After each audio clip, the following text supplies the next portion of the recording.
বিশ্বনবী জান্নাতের ওয়াজ করতেছেন আর বলতেছেন, সাহাবারা, তোমাদের মধ্যে এমন একজন সাহাবা আছে যে সাহাবাকে জান্নাতের 8টা দরজায় ডাকবে, ঢুকেন ঢুকেন, আমারটা দিয়ে ঢুকেন। সাহাবীরা বললেন, ইয়া রাসূলুল্লাহ, কে সেই সাহাবী, কে সেই সৌভাগ্যবান ব্যক্তি? বিশ্বনবী বললেন, সে হলো আমার হিজরতের সঙ্গী আবু বকর। ওনার ব্যক্তিত্ব এমন ব্যক্তিত্ব, 8টা জান্নাতের দরজায় ওনারে ডাকবেন, আসেন ওইটা দিয়ে না আমারটা দিয়ে ঢুকেন, ওইটা দিয়ে নয় আমারটা দিয়ে ঢুকেন। আবার বিশ্বনবী বললেন, তোমরাও যদি ওযুর পরে আশহাদু আল্লা ইলাহা ইল্লাল্লাহ ওয়া আশহাদু আন্না মুহাম্মাদান আবদুহু ওয়া রাসূলুহু পড়তে পারো, তোমাদের জন্য জান্নাতের 8টা দরজা খুলে দিবে কে?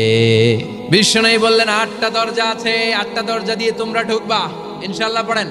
এক একটা দরজা যে কত বিশাল হবে হিসাব নাই। সৌদি আরবের মক্কা শহর থেকে বাহরাইনের হাজার শহর যত দূর, জান্নাতের এক একটা দরজা লম্বা ঠিক তত দূর। সেই হিসাবে কয়েকশো কোটি জান্নাতি এক ধাক্কায় এক দরজা দিয়ে ঢোকার সুযোগ পাবে। সব জান্নাতীদেরকে নিয়ে ফেরেশতারা ছুটবে, চলেন জান্নাতে যাই। যেতে যেতে ওরা অনেক সুন্দর সুন্দর গেট দেখবে, এগুলারে বলে ওয়েলকাম।